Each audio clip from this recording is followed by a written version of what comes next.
Amy Biehl was the second of my 4 children, and she was, from the time very little kid, a very goal-oriented, smart, sort of a rascally kid. So the other day, I was doing a little bit more reading into the young South African girl, Hannah Cornelius. That young girl that was carjacked, taken to a secluded area where she was raped and had a rock smashed over her head so hard that it split her brain into. Real nasty stuff, real primitive stuff. This is the people that did it. I mean, just look at the fucking state of them. What a fucking mess. As I read on, I come across another murder, another name that I wasn't familiar with. Her name was Amy Biehl, 25-year-old exchange student from California. She was visiting South Africa, had some friends there, and she was dropping them off. She was driving them to a township. As she got close, a rampaging mob descended on her motor, chucking rocks. Somewhere along the line, either Hannah was dragged out the motor or she jumped out the motor and she started running. She was tripped over. There, she was stabbed and she was pelted with rocks until she was dead. 4 dumb fucks were arrested. Dumb fuck 1, dumb fuck 2, dumb fuck 3 and dumb fuck 4. When the PASO executive members ordered us to go out and prepare the groundwork for APLA and to make the township ungovernable, I regarded this as an instruction to also harm, injure and kill white people. When I saw that the driver of the vehicle which we had stoned and which had come to a standstill was a white person, I immediately asked one of the comrades in the crowd for a knife. For me, this was an opportunity to put into practice the slogan, one settler, one boot. If you did hear from the passengers that she was also a comrade that day, would you have acted any differently?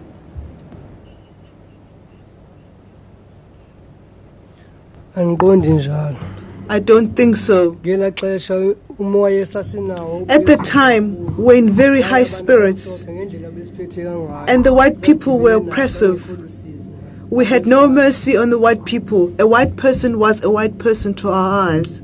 You see, what I'm going to suggest to you, Mr. Norfenmehler, that the attack and brutal murder of Amy Biehl could not have been done with a political objective.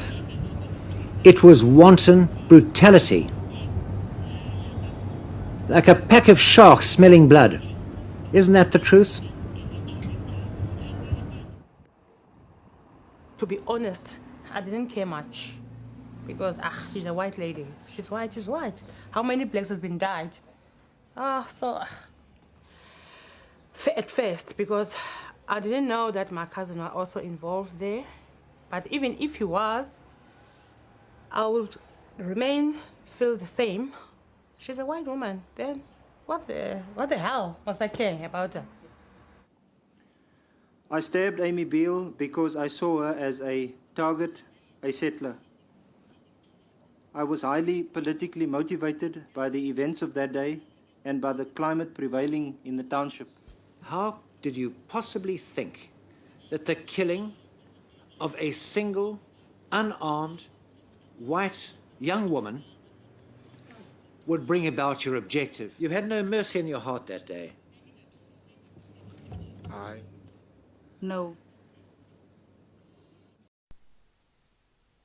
So they were all found guilty, sentenced to, I believe it was 18 years. After 4 years, people started asking, is it about time we let these 4 men out? Now you would think the parents would be the first to say, nah, no way you coming out of prison. That wasn't the case. They went to South Africa, they met up with the parents, as you can see here, embraced, had a kiss and a cuddle, and supported an amnesty for the murderers.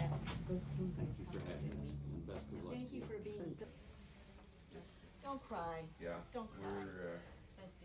And we'll be at the amnesty hearing, not to participate in any way except to make a statement. This is what it's about. This is why Amy was over here. This is why we keep coming back. It gives me hope that that he has an opportunity now to really achieve something in his life and to be a contributing member of this this great new country. So that makes me feel very good. A fundraiser we did for the Amy Biehl Foundation, and our message is voice is power. Okay? So I'll leave this with the family. This is after 4 years of being in prison. They're now rolling up in front of a committee in anticipation of getting our asses kissed for murdering a young white woman who was doing nothing but trying to help them. Here comes the mum and dads coming in, that smug look on their face, holier than thou, self-righteous, forever forgiving. I'll fix the world with my smile and my softly spoken voice. We are all here, in a sense, to consider and to value a committed human life, which was taken without opportunity for dialogue. When this process is concluded, we must link arms and move forward together. In 1997, after 4 years of being in prison, the committee, supported by the parents of Amy Biehl, decided to release them all. They left that courthouse heroes. They were endlessly forgiven by the parents of Amy Biehl. Criticising a mother and father that's had their daughter murdered isn't easy. There's a lot more I'd like to say. How could you celebrate your daughter's life holding hands with the men that butchered her? Saying stupid things like, my daughter's killers are like my own children. This is the death of the West. If we can forgive the men that butcher our children, there's no hope for us. There's no future. But there's a lot we can learn from this. We can learn how some people can be rolled up into an absolute frenzy. We can learn what's in store for us and our people.